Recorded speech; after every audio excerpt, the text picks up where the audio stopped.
Another episode, another day, another guest. We are in a quite cool location, a location I haven't been before. We're actually at Killarney International Raceway. Now, call me a car guy or not, I know I haven't been here before, I should have been here. Brent has also expressed his shock surrounding this subject, but don't worry about it, he's much more at home at this racetrack than I am. Then again, it won't be my last time, don't worry about it. Episode number, whatever, it doesn't really matter. We have Brent van der Schyff with us today, or van der Schyff, right? Schyff, on most days, yeah. Okay. 6 days out of the 7. You know what Schyff in Afrikaans means? I've known it since I was probably about 6 years old, so yeah. It's got something to do with something illegal, alright? Yeah, that's the other type of Schyff. Yeah. Otherwise, Schyff is just moved like a car, you know? Okay. Anyway, he is from the Instagram page, White Knuckle Adventures. If you haven't seen this, I actually went to research you, and I saw that News 24, or Wheels 24 rather, had like a recommendation on pages you have to follow. Yeah. And one of the pages was you. The first one was Type 7. Type 7, yeah. Which is a massive page. Yeah, they're legit. And then it's White Knuckle Adventures. Yo, I'm sorry that I didn't get number 1 though. Yeah, come on, it's South African page, as it should be. But he is an avid racing driver. He also rides for cars at Zere on his off time, but like, whenever. On off time. Yeah. Yes. Yeah. Otherwise, he does your normal, typical day job, which doesn't really matter because he's a racing driver, and who doesn't like to be a racing driver? So Brent, please start off. Where did your passion for cars start? Who are you? What do you do? What do you love about cars? Just give us a bit of an intro. The long story. Long story. Geez, long story is a long story. The short story is actually probably started about 100 meters directly away from where that camera is situated. Between turn 3 and turn 4 at the track. When I was probably about 10 years old, 10, 11 years old, my uncle brought me here, watched some touring cars in the 90s, and I was just fascinated by the sound, by this overwhelming, for a little kid, this feeling of visceral connectivity to this car that was just doing its thing. And it was so loud and boisterous in your face, and I was just sitting there holding this chain fence. Sorry, Mike. Holding this chain link fence, and gripping it. And it's always been a symbolic sort of reference point for me, is that I think at this chain fence, it was so loud and scary actually as a kid, but you were so entangled by it, you were getting close but not too close. Yeah. And then that's where it started. It was just okay, cool, seed was planted, and then I had the posters up on my wall. It was all signed by all the guys that you probably don't know. It's just guys that do day jobs today, but they were cult car hero legends of their time. And you probably heard of Sarah van der Merwe, or you heard of those type of cats, like Janelle de Villiers that races in Dakar. You think geez man, these guys are special, but they were here. That's what they did here. So then that's where it started, and then it kind of just went from there into a whole different spiel. But I wasn't always car oriented. I was kind of business oriented at first. Okay. So I was kind of typical career guy. I was typical career guy because I actually didn't know what it was that was directing me in life. It was, I think, a lot of kids are impressionable growing up, and you were kind of you're guided by your parents, and your parents kind of tell you well, this is what you need to do, what you don't need to do, and they kind of guide you because you don't have that voice yet. And then you slowly start developing, and things feel good. Things feel really good about certain things, and eventually you realize, shit, there's this inner light that kind of just gets switched on, and then all of a sudden you realize, okay, cool. Sitting at a bar, I think it was 4 years ago, and it was an ex-colleague of mine. We were having a whiskey, and I said, cool, I really wanted to start this Instagram page, and I don't know what's going to come from it, but I don't know if I need to do it or not. But anyway, so she said to me straight up, she's why don't you just do the first post right now? You got photos, why don't you just go do it? And I was so apprehensive because it's it's a very exposing community. You're scared to take a first plunge, and I think people don't need to be scared. Just go and post stuff, share what your passion is. And then I did that, and then that just started snowballing into something. And then the journey just went into weird directions, and it was more of a follow your gut type thing. And the more that I followed my gut, the more that it just led me into situations that provided this positive reinforcement the whole time. But yeah, that's the short story. I think there's lots of evidence along the way. But yeah, that's the short story. So was it always racing that intrigued you, or was it cars in general? because you're telling me the story about what happened at the track and how you're just so intrigued and all these guys you're racing. But it was also racing or was it cars in general? It was a little bit of everything. I think that like any kid growing up, I think you were exposed by many different elements. Like I remember growing up, like I was working probably like 3 or 4 jobs at the time, like in school and high school and whatever. And the Fast and Furious franchise came out, and then that happened, and then you were like, Paul Walker, R.I.P. To the good man. Yeah. We actually had a really good conversation about somebody that's got an R34 that it's got a gearbox being rebuilt down the road here at the moment. Now we're doing a story of next, a V-spec. I'm so excited about this. But yeah, so that was like, I was exposed by that, and then it was like, I saw it and I was like, and then I saw like Jesse driving this Mark III Jetta. Yeah. And I was so fascinated by this Jetta. And then I picked up these magazines like Max Power or whatever the story was over the weekend. And I'd go and I'd write out all the things that I'd want done to my dream car. But it was a Mark III Jetta. That's so cool. And I'd go write what it would cost and like all this. And then I'd work towards this. But I knew that like actually like I didn't grow up with money like at all. Like I was like, I wouldn't say I was like poor, but like, I wasn't like a very like privileged like kid growing up, but in my mind I was like I was romancing with this dream, but I realized like shit, you could do things like that. You could go and achieve. And I wrote all these things out, and it was this massive long list, and it came up to a very large number, and it was so scary. I was like, I could never afford this. And then slowly but surely it got to the point where I was like, let me just go do things. And then I bought a Mini, and the Mini. No. Yeah, like the original Mini. The original Mini. Yeah. Yeah, no, not an Austin. It was a Leyland, British Leyland. And not to sound too boomerish, obviously, but like obviously I know my stuff about the old stuff. But like, and I learned my trade on this thing, and I worked on it like every weekend, and I fell in love with it. But I still had this Jetta like romance in my mind, and it was kind of weird because it was like, I didn't end up owning the Jetta, and I ended up owning something newer, which is the Polo. But like, it was still like, I don't know. Ever thought it was a Jetta that you're romancing about? Like dream car, racing car, like Jetta. Like, it just doesn't suit. I think like also like you go through these weird like ebbs and troughs of what you love and like what you think you like versus like what you end up loving. I mean, like for instance, I got the Mini, and with the Mini I got given by my mom. Actually, she gave me like a whole bunch of like Mini World magazines, and obviously the British scene is just, they've just done amazing stuff, and they've like inspired the world in terms of and the Mini's has been an amazing market. It's been an amazing brand, and I looked through this also, and then eventually I had the same story with this, and I went and I was like, cool, modifying this Mini in my mind. But at the end of the day, it's like I realized like this is also very expensive because you're paying in British pounds the whole time. But I went and I had it was probably like my first car, and I still have it. So it's Mini. yeah. So it was your first car, still have it today. It's sitting in a garage. So what happened was that, and that's interesting because that's the segue to I suppose this car, the race car, is that car eventually I stripped down completely. I stripped it down. It was a Saturday afternoon that a friend of mine came around, and we just said to each other like, cool, we're just going to strip this car down. And I mean, like that's what you do on a Saturday afternoon, right? You strip a whole car down. And then I got down to like Saturday evening, like it was like 9, 10 o'clock at night, and I looked at it and I was like, what now? Like, it's like, it was like, that was the easy bit. Like what do you do now? And then it was just a kind of process of going, cool, I find some service providers that are going to help me out with certain things. You get messed around a lot by the Cape Town community or by the community in general. Guys take your money, they don't offer service, and it's just like a weird process, But you learn, and I think you grow a little bit. And eventually the car got resprayed, and then I started rebuilding the motor of the car, which is something that I've always wanted to do. And then I rebuilt the gearbox, and I found a motor, actually, a modified motor. It was a 1361cc, which is like, the car is very hot. It's got like a lot of power. Head's been gas flowed ported, got side drafts. It's got all the right bits and pieces like from that retro style that actually makes something very intoxicating. And the motor I found, it belonged to a guy.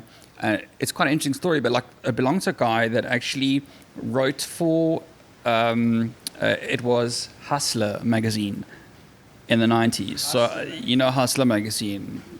with the tasteful pics, but like that's obviously for a different story. But like this guy, and it was actually weird because like he wrote and he was testing at the time. It was like some Kawasaki, but like it was some super fast like super bike, and he ended up writing the bike off and himself. Sad story. Along the west coast somewhere, and what had happened was that this guy, that was a father-son project, and they were building this really quick mini estate, and he just fell out. The father obviously had fallen out of love with the project because of the fact that he was doing it with his kid, and then he said to me straight up, he said like, cool, you can take like a whole bunch of bits, like you can take it at like a really good price and that, and I said to him like, you know what, like fair enough, like okay, cool, I'll do that. And then I took it, and then I decided, cool, we're going to finish my car, but like show it to him, and like that's going to be the thing. And it happened, but then I broke a gearbox. I stripped this gearbox and I rebuilt it, and then I ended up like tightening up the last bolt of a complete gearbox, and I broke it. And it was a very expensive mistake. And then that's where I landed up with the guy called Dennis Nathan, who is he's the dad of the guy that actually built this race car. And the Nathans are well known in South Africa and production car racing, because Dennis's son Graham is the most successful production car racer in South Africa. He's like, I think he won like championship like 7 or 8 times. What does he race? He doesn't race anymore though, but like he raced GTC, the Jetta in GTC, and then the GTI before that. And then before the GTI, he raced the Seat. So before Seat left South Africa, he won the championship for Seat. I think it was like 2 years in a row. And he's a very accomplished guy. I mean, they're a very intense family, but they know their stuff. And they are super intelligent, and they build really quick cars, and they know what they're doing. So that was pretty cool. That's how I actually bought this car, after seeing that it was like attached to him somehow. Like I was like, cool, like I got it. So this car was fully built, and then you bought it from there? So what happened was that I'd finished the Mini, and I was like, we had rebuilt the motor, and we were driving the car and everything, and then the Mini actually caught a light. I was running in the motor, and then it was it's old cars, and I was in a basement, and I tried to start this thing up, and it backfired, and there was a valve that had bent and spewed fuel inside, and just like and then I extinguished it, and we got the head rebuilt again. Car was driving, and then I said to him like, look, like I don't think I can go through this again, like with the old car. Like I can't go through this. The car's built for Gymkhana, so it's got like all like the right bits and pieces in it. It's highly modified. But I said like, the car takes a lot of strain for Gymkhana. The car does take a lot of strain, but those old cars actually are like, it's just, I'm worried about the motor. I can't rebuild a motor like that again. It's just, it becomes like a very costly exercise. Not that these things are any cheaper, but anyway, I said to him like, look, I want to maybe start go-karting. So I'll maybe start getting to D2, the karting. And he said to me like, look, he said to me, Brent, like in all earnest, karting, like you're probably a little bit old for karting. You're probably going to get very hurt as well, like if you crash and everything. I was like, yeah, I get you. And then the one Saturday afternoon, I was just like on Gumtree, as like one does, like whenever you're watching something on car related, and then all of a sudden you go onto the classifieds, you're in Kazakoza, you're in like any sort of like classifieds, you're like, you're searching for something, you're like looking for like an old like Volvo, or like an old Honda Civic VTEC, or like just something that you saw, and you like just go search for it, and like whatever. And then I just searched race car. Like what's the most natural thing? I just felt inspired, and then I saw Graham Nathan Polo Cup Classic, and I was like, this is the Jetta I always dreamed of. No, this is the non-Jetta that I always dreamed of, and it was this guy. And then I was like, and then I messaged the guy, and then the problem is when you message the guy, the problem is it actually starts a process. No, you've already decided. It's already become something. Yeah. It's the rest of it is all formalities. There's no willpower. There's nothing. Working against it. No. You're just No. going. The stars align. The birds sing. And you are just going with it. Yeah. There's a song and you just go. Yeah, and you opening up new credit facilities with ABSA, Nedbank, and this one and that one, and you're like, all right, cool, like YOLO and a polo, and like that's basically what it was. And then the Sunday afternoon, it was quite interesting because I'd like come to watch some racing this weekend, that weekend actually, and I was sitting like around turn 1, and a guy, Dylan Hubert, we mates today, interesting, and he crashed his car that weekend, wrote it off around turn 3, the Magnet, and wrote his car off, and he was looking for a new car to buy, and he had approached the same guy, but I had approached the same guy first, and basically it was like a little thing between the two of us, and we were putting out the same garage, so it was like, I felt the pressure, and I was like, that Sunday afternoon, it was late afternoon, and I just said like, and I was on my internet banking, and I was like, just set up that thing and just close your eyes, and you just click go, and then it went, and then I was like, oh well, I have a POP for a race car. I don't have a race car yet. The guy could run off with my money and the car. Yeah. I was like, no, but he didn't. He served it right. Oh, that's awesome. Yeah. So this car as it stands here, what has been done to it from, I don't even want to name it a normal Polo Classic, but besides the fact that it's totally stripped out and there's nothing on the inside, in terms of the motor, suspension, inner workings, what has been done to it? Well, firstly, they try and get it as light as possible. So they take out every little bit that you don't need. And there's a lot of stuff on a car that you actually don't need. And lightness equals fast. Like, that's just what it is. It's the whole thing behind. Know what this weighs? I know exactly what it weighs. It weighs like 1021 with me in it. So less than a ton without you. Without me in it, and I need to lose weight in order for it to be lighter. So yeah, anyway, that's a different. That's a different story for another day. Hey, I'm pulling my stomach for the rest of this, but like, it's so you strip out everything. You just take out everything that you don't need. This thing's got power steering. It's got power assisted brakes. It's got the right bits and pieces in it. They shave these cars. So a lot of things, like quite an interesting bit of information is they actually shave these cars. They take off, the car's got, once you take off all the excess pieces, you can actually go and cut the car. So if you jump inside, you'll see that the inside's been cut, and like all the excess bits and pieces of metal, they will cut. Like and part of the chassis itself? Part of the body of the car, yeah. And because the when it comes off the floor for manufacturing, a lot of these things are motorsport shells where they go and do that themselves. Yeah. But a road car, for instance, they will have excess bits and pieces of metal. No, it's just part of the mold that gets made, and then it's not part of their process to go and cut it. But for racing, you want to get rid of all that excess weight. So part of this process is going to strip the whole thing. Like you strip all the little pieces, cuts away, and eventually you add all those little pieces of 100 grams here, 100 grams there. It becomes 10 kilograms, 15 kilograms, 20 kilograms. Even to the point where you don't put on all the paint. You just maybe put on like, I don't know, like one coat and a top coat type thing and an undercoat. All sorts of tricks. I mean, the wheels on this car, for instance, these are lightweight Lenzos. And the standard Lenzos that are technically lightweight, that are not standard wheels, they weigh like 4 kilograms more. So, and that's in total.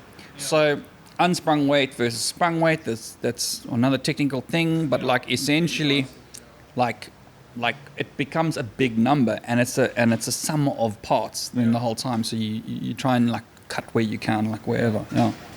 Yes, that's interesting. So this car, how many races have you raced with this? How long have you been to race? So this particular car, I've made a bit of an effort to actually go and ask all the guys that raced before, like what the history was, because ideally you want to know. It's like sometimes dating a girl that you don't want to know. What's the history about it? Is that, yeah, but like you just want to know for just comfort's sake, just to understand like what it's been through, because this thing could have been in a massive shunt that it's crabbing and it's like whatever, but like you don't want that. Or it could have been around, like it could have been on its roof around the track. It's just one of those things. But this has had a fairly protected life, and no disrespect to the previous race car drivers and like that owned it. You kind of want a race car driver that owned it that wasn't fast.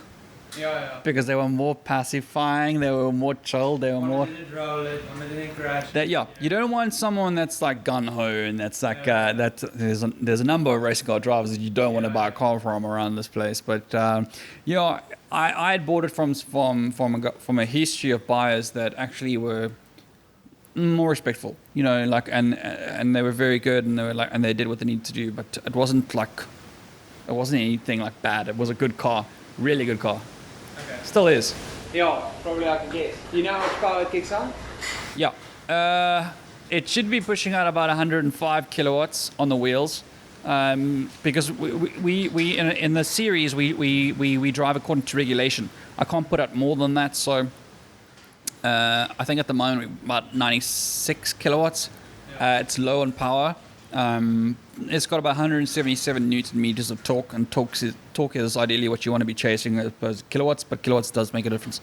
But we're gonna change some stuff now because like it needs to be up. I'm not like I'm kind of like lagging behind the guys in the front now, and it's like it's not just because of driver skill. It's like I still need to improve, but like the car is a little bit slow.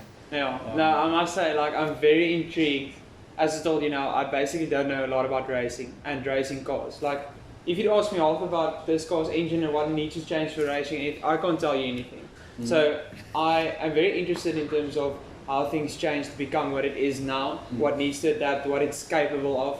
And even a simple Polo Classic race car like this is capable of so much more than we can actually think. Like, it's not your typical road car anymore, it's actually so much more. And sometimes I think with racing, the outside guy will presume, you know, I don't know, you probably need a 500 horsepower car like a GT4 Club Sport or something to even make it enjoyable in terms of racing. But I mean, people make the most amazing races and spectacles out of racing minis or Seats, if you said at Polos. So I have a lot of respect for racing drivers, even though I don't really have a clue about what they do. But I also wanted to ask you a bit about racing and racing culture in South Africa. I don't know how much experience you have or knowledge you have of racing overseas and how it is in South Africa in comparison. But where is South African racing at the moment? Yeah, we are lagging. I think the general industry at the moment. Well, racing in South Africa is dead. I don't think it's out. I think a lot of people will agree with me in saying that it is dead. But I do want to come back to what you mentioned about like the fascination around a GT4 and a club sport or whatever the story might be. It's like I think like my outlook in life. I'm gonna get your question is like my outlook has always been, why must you wait? Like go and work and like strive, and this like social media has always created this whole thing where you got to go and work and you got to go. The only thing that's cool is a LaFerrari or a P1 or like a we are always we are so and we say that we'll go if we get this car we'll just go thrash it around like it's impossible. You drive a supercar is actually like incredibly demanding. A performance car is incredibly demanding. It sucks every bit of energy and skill that you've got. You cannot drive it till it's like nth degree. It's not even the best racing car drivers in the world struggle with that. I mean, you watch like the Nico Rosberg videos with that, and like that guy drives that like P1 or the what does he drive? What is that latest thing that he drives around like that track close to Monaco? That 19? No.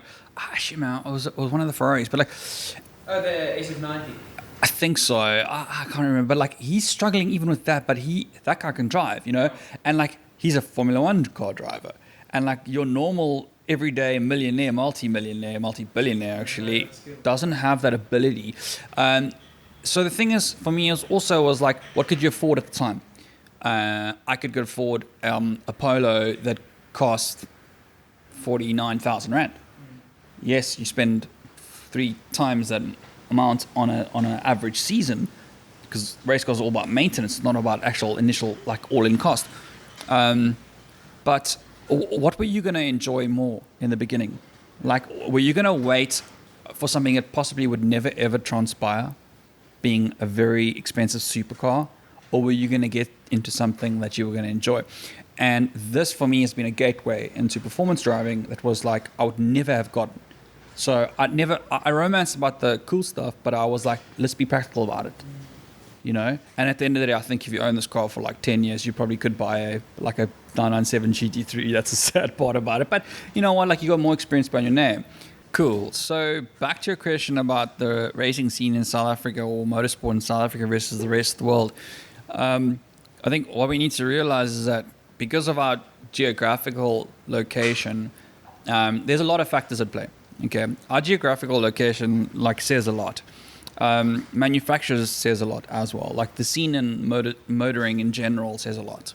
The fact that the motoring world has been turned on its head over the past few years. There's been all this talk about EV transformation. There's been the ICE engine obviously facing extinction, being pressed by a lot of emission saga rules in the EU and the States, and Dieselgate from Volkswagen and all of that jazz, and the reason why they got to send a RD3 or whatever that thing is to Pikes Peak to go beat it, you know, it's always funny.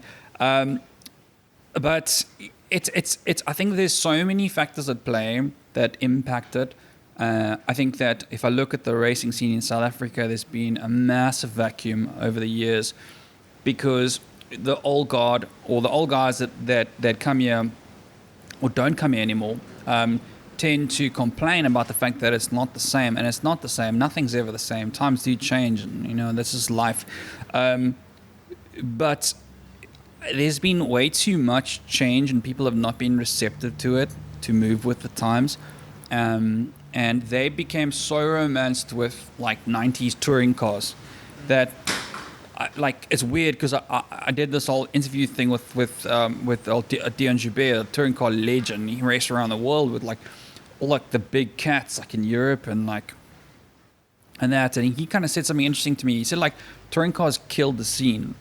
They were so good and so exciting that it was and manufacturers were spending stupid amount of money to keep this thing going, and it was actually so impractical.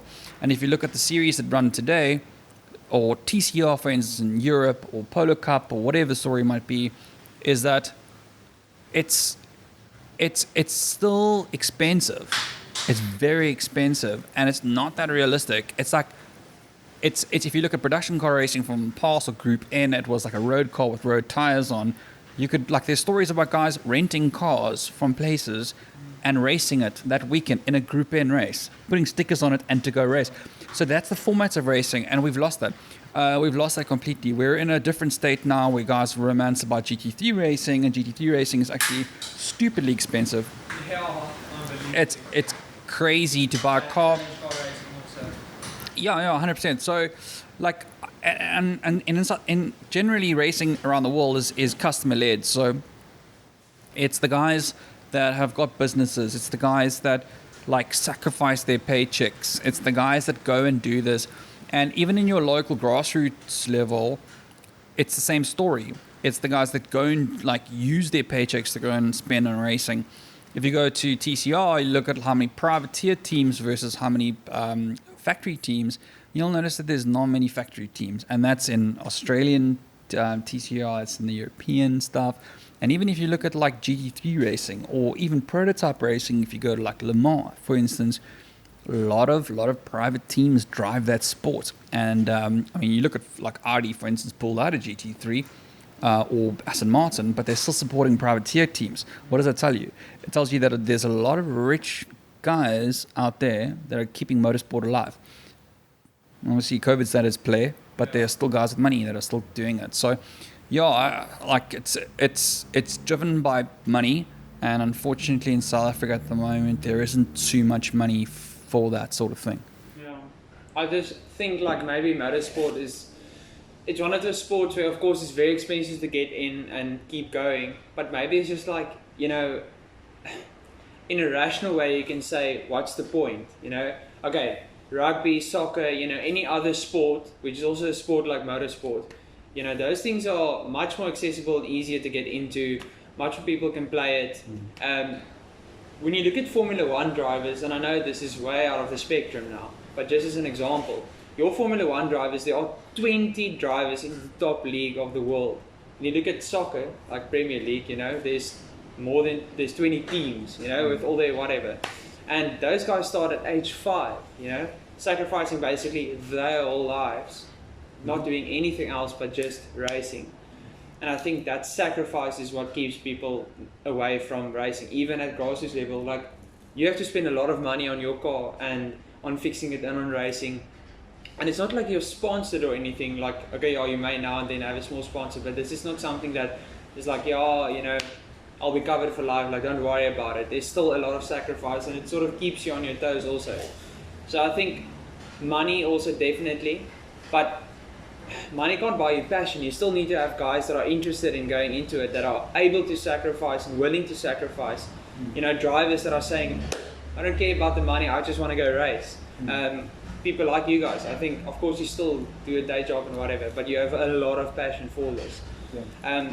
So I think that leads on to my next question. Do you see yourself going further in racing, or is this just something that'll stay a hobby, if you want to call it that?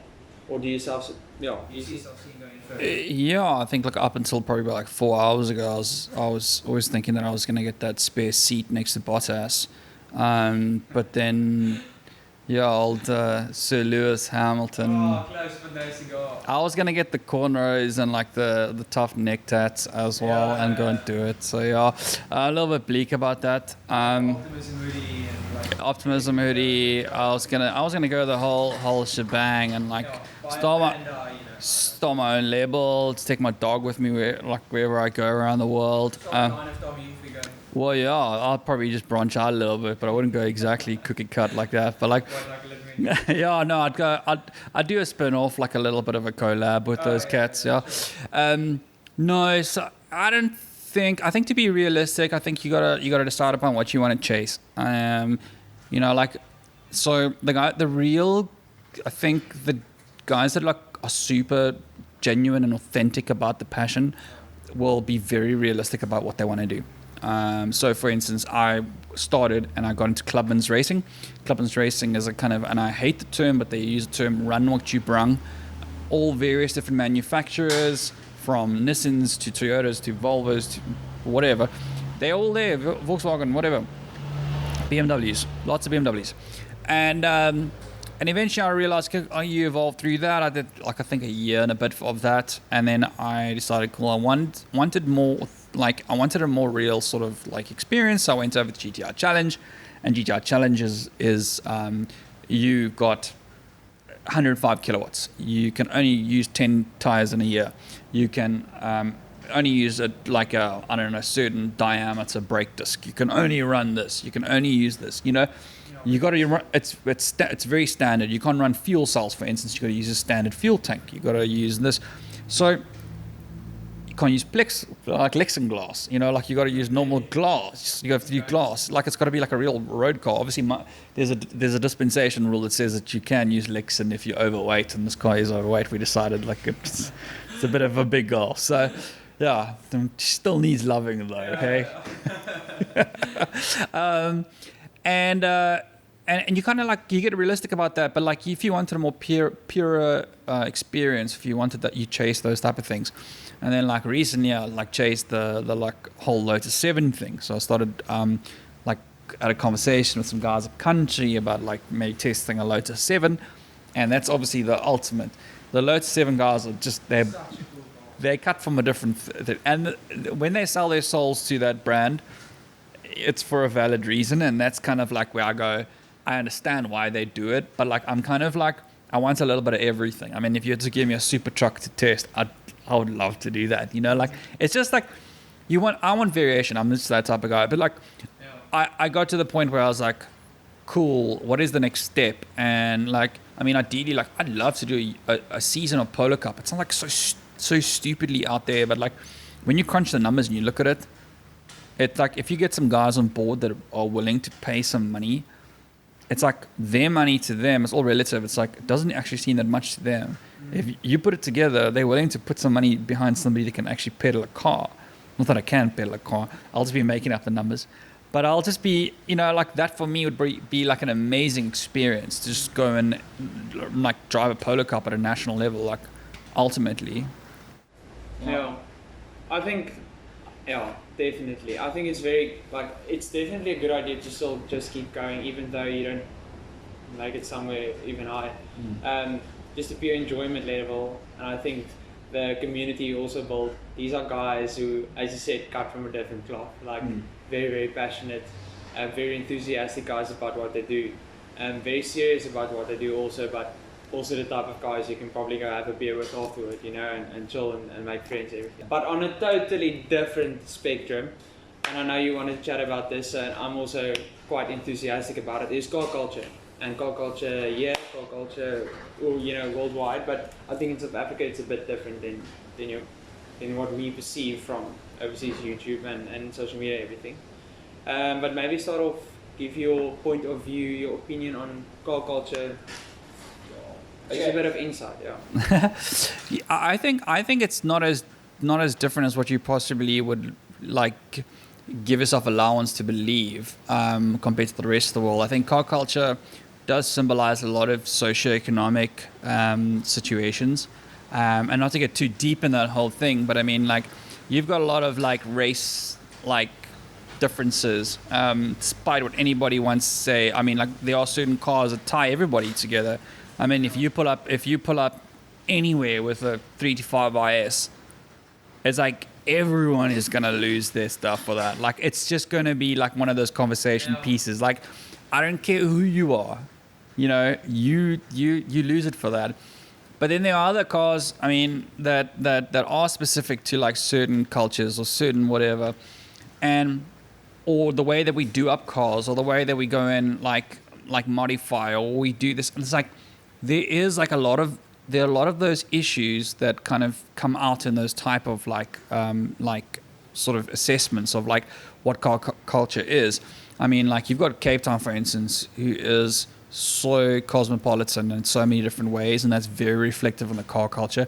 And there's so much defragmentation, like, in any like way or form, that you've got, like, if you go to Gatesville and you go for Gatsby, like, which I highly advise. I mean, like, you go there and it's amazing. It's so rich. It's such a rich car culture there.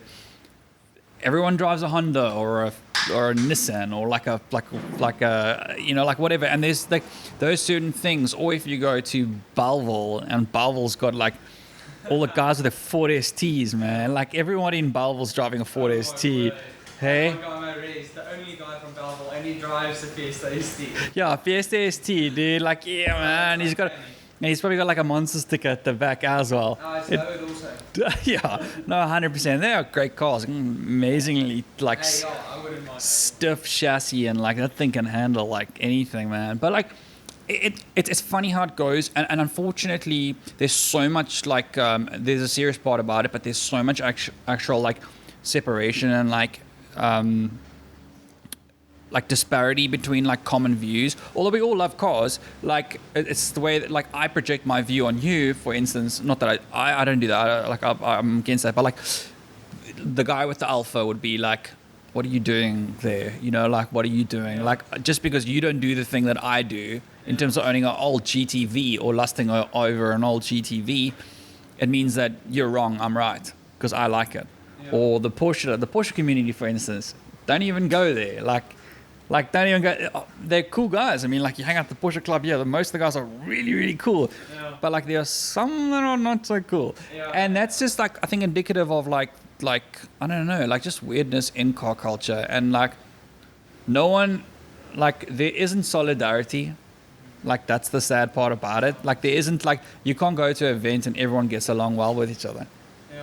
But I think certain things, like the sentimental thing that Hannes does, that's cool, man. But like, it's again like it's, I like that. I think that's like one of the few things that actually bring people together.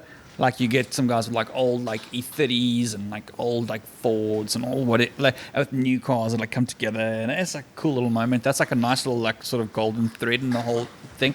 But generally, car culture, like, is just indicative of like a very separate community base, and no one's actually bringing anyone together, but they're all judging. They're all just like, they're just projecting the whole time. And I think majority of the time, just thinking of let's say Porsche Club, I don't want to assume anything or generalize rather, but even if you are part of Ferrari culture or Porsches or your JDM club or whatever, those cars and whatever they like, that's their pride and joy.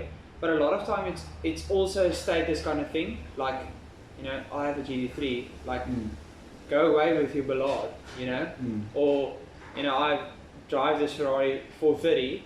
Like, I don't want you here with your MX-5 or your RX-7 or whatever, So I think the higher up you go, it's more like that. I think status becomes more of a thing. But it is quite sad, and I of course, I'm very young and I don't have a lot of experience in car culture in South Africa, but that is a quite common theme you see. So there's a community near where I stay, which basically they are JDM crazy. They only drive Honda Ballards or old Nissans. What's that community? No, it's Addis Valley in Stellenbosch. So they basically only drive old Japanese cars, and a lot of the time it's the same sort of modifications they put on. So spacers, take out the suspension, like not even lowering, like taking out the suspension, and just low riding and everything. But then on the other hand, come more towards Cape Town waterfront, it's just full on performance car, sort of look and feel. And in the first place, cars, like sport, like anything else, should be something that is a mutual interest that just brings you together.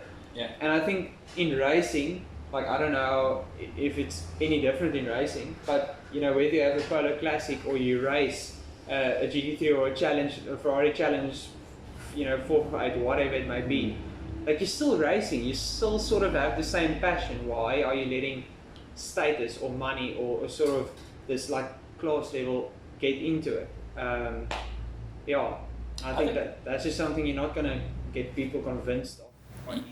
Yeah, look, I don't think it stops just at the car culture thing. Even at like with road cars, it goes into racing. I think they're like motoring in general is very much so ego driven, and ego doesn't just stop like on the street. It's even worse on the racetrack. That divide or that sense of like, I don't know, I'm better than you, or what I do is better than you, is even more prevalent like on the racetrack. It's difficult when you're not that way inclined, and you're not that like sort of ego central like type of human being, that you like kind of you struggle to like sort of like process the type of thing, because you kind of go like, oh, it's like, why can't everybody just get along? Yeah. But it's not the case. It's definitely not the case.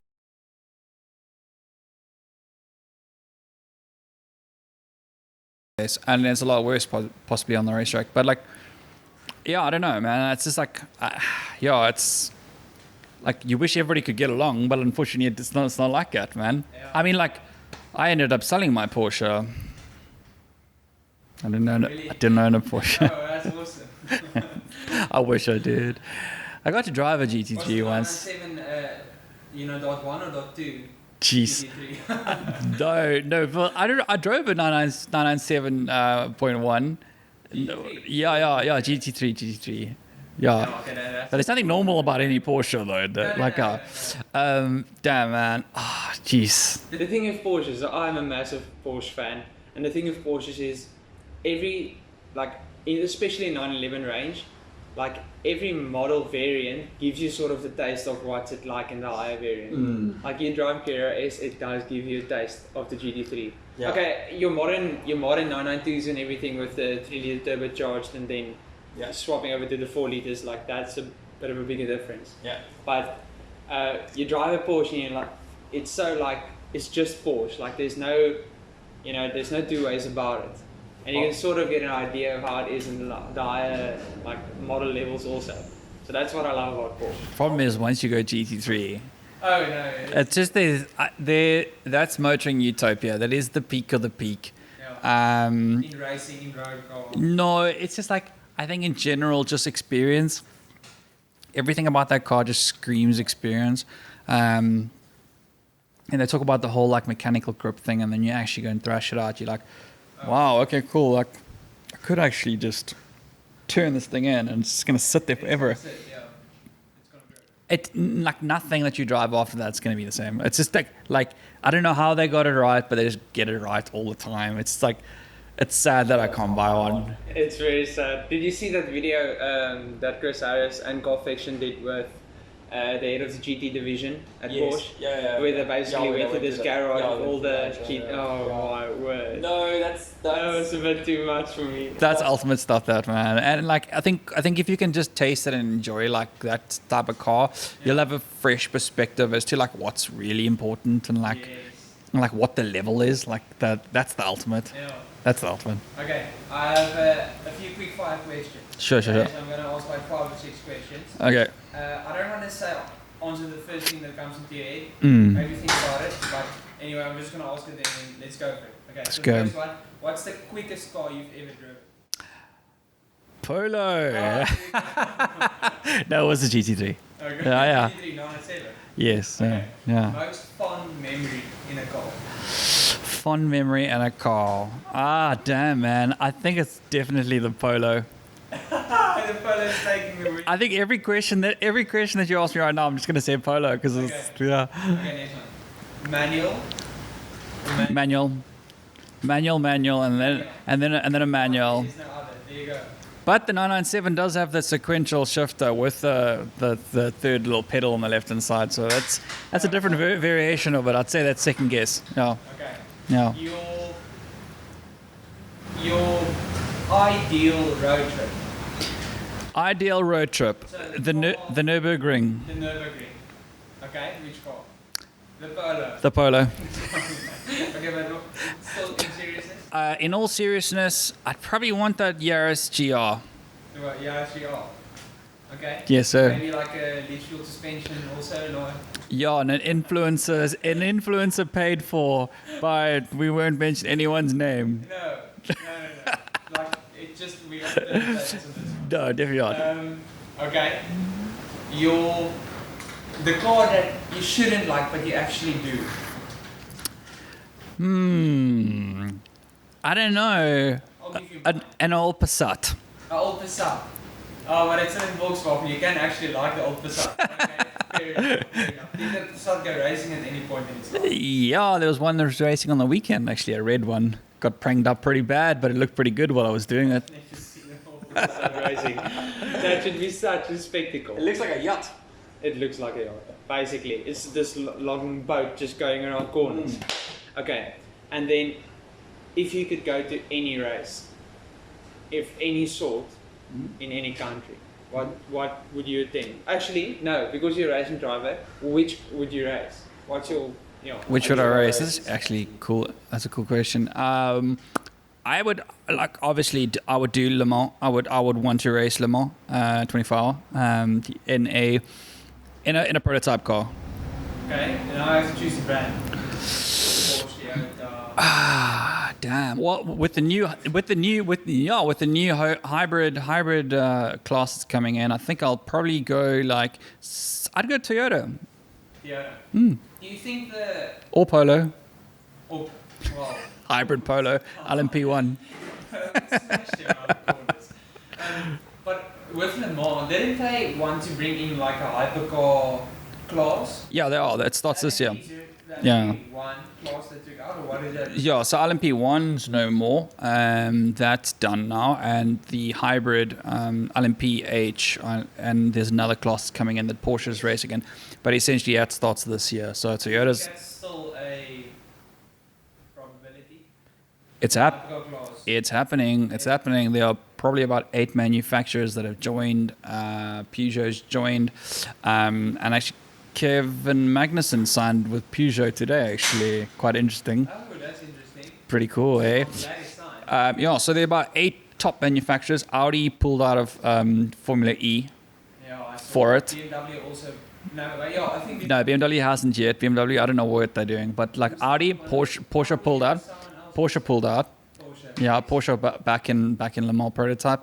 And there's Peugeot, Toyota, there's Glickenhaus. There's talk about, Aston Martin had the Valkyrie that they were going to take, but apparently they're pulling out of that because they're going F1. Mercedes to actually include The one, yeah. I don't know about that. so on the rocks at the moment. Nico Rosberg driving it, how good would that be? Yeah. Or me. Like, Nico can sit and he can do the social stuff. I'll drive the car. Ah, sure. Yeah. I mean, they didn't call you for the Formula 1 spot. That's just, Yeah, I'll take close I mean, second. you're not a fan of single seaters anyway. Exactly. Anyway, I think we've reached our time limit. I want to thank you for joining. I actually have no idea if the camera is still on, but that's also fine. I want to thank you for joining. Thank you for watching. I do want to extend a question or request rather. Please take the time. It takes 7 seconds to actually rate and quickly review this podcast on Apple Podcasts or YouTube. What it does, if you like it, actually just brings it up, on the noteworthy list so that people can see it. The end goal of this podcast is for people to actually take joy out of it and just, experiencing something exhilarating around their passion for cars and spending time on it and gathering communities of car lovers because why wouldn't you have solidarity, Anyway, I want to thank you for joining, Brent. It was such a cool conversation. Thank you. Even though I didn't chat a lot, it was very cool listening because I don't have a lot of experience chatting about race cars and everything. But thanks to your knowledge, thanks to your experience, thanks to your passion. I think you're one of the guys, along with many others, that keeps this passion and this sometimes obsession going. But it's, as we usually say at the end of a podcast, it's better than doing drugs. So yeah, It's probably more expensive than doing drugs. the thing is, we usually say loving cars is cheaper than doing drugs, but that's not comparing apples to apples. No. In any case, I want to thank you for joining. Hope you have a good one. Cheers. Bye.